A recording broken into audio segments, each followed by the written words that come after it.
Steve. Coach, and I'm sure we can probably get you a set of steak knives or something, but you've now beaten every team in the East. Now that you've knocked off Missouri, it's been a weird series, and between you guys the last few years, what does it feel like to finally kind of get over that with them and win the series? Yeah, I don't know. I don't think that way. So I'm just happy we won. We played really well today. We're able to expand that game, and yeah, beating Missouri is great. But it's we got one more, and we're really locked in for the one more tomorrow and come out and play good baseball. Robbie. Yesterday, you're kind of fighting it and trying to get those big innings, just never came. Your bullpen shut it down. But today, you got the 2 big innings where you put a crooked number up. How big was that just to extend that lead and let your guys kind of relax a little bit, I guess? It's huge to be able to play some freer baseball, right? And I thought we had some big swings, and I thought Dakota was really good all over the field today. Ammon, obviously, really good. But I just thought we strung a lot of bats together in a row right there.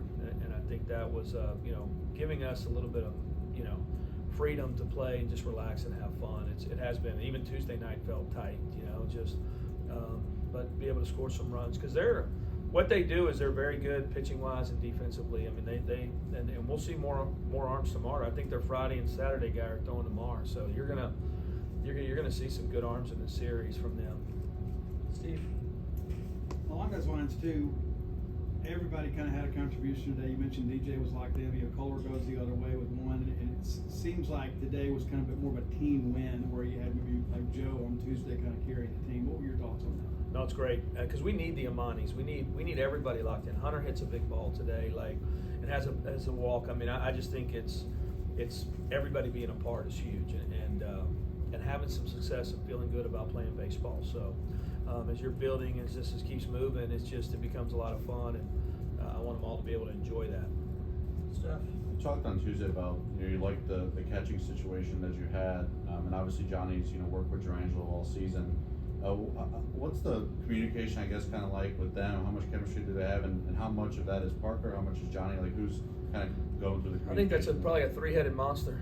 Between them all, and they've all three done such a great job this year. I mean, they have, Dangelo's he's put together a special season, and but Johnny's a big part of that. I think a couple weeks ago we got the T-shirt and gave it to Johnny, and I thought that was cool. And then but Park's in their ear too, and I think it's a special thing, and that's pitchers start to get used to certain catchers, and so him and Lowe really clicked.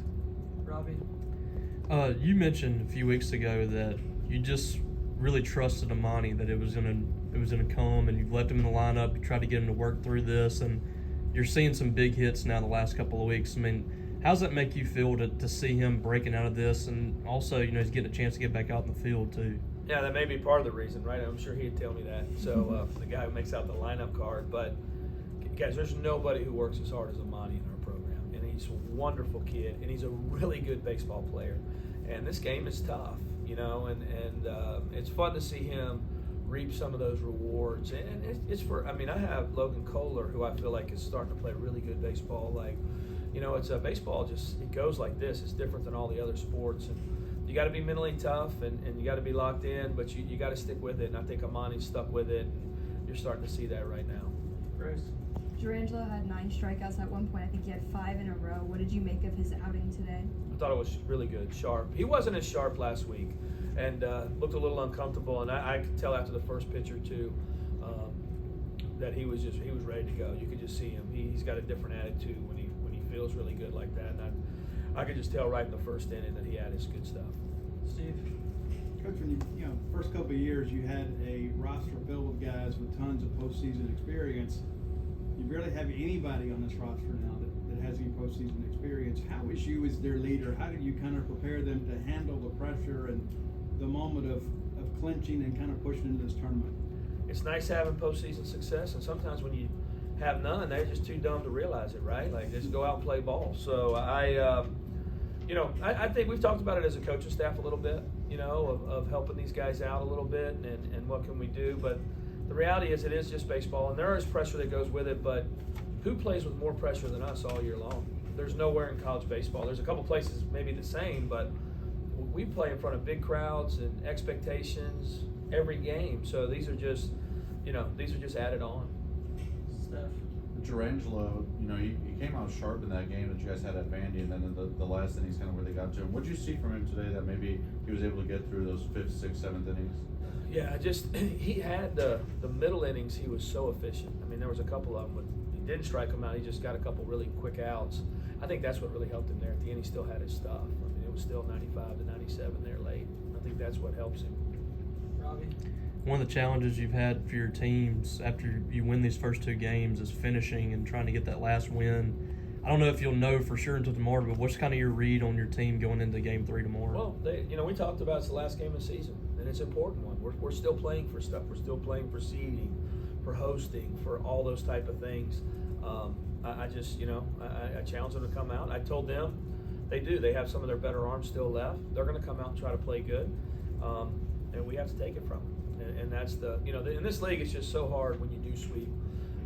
That's why you see a lot of teams get 2 and give back 1, but they're locked in. I mean, they know how big tomorrow's game is, and they'll be ready to go. David. Back to Trentalo, just watching him, didn't seem to use his curveball a whole lot. Just he's so free and easy and smooth. His slider was really breaking great. It looked like. Yeah, I almost wonder was he throwing a cutter? It was so hard early. I don't know if you know. It was 90-91 a lot. So yeah, he did. He went to a couple weeks ago. He was using the curveball a lot, but it's just what he feels some days in the bullpen. I think is. But the slider was really good today, and his changeup. When he has his changeup, it's really tough to hit him. Steve. Should we expect Pico tomorrow? Have you guys made a decision about that? Yeah, we're going Pico tomorrow. So we'll go Pico and hopefully get him 4 or 5 innings, and then bullpen it the rest of the day. So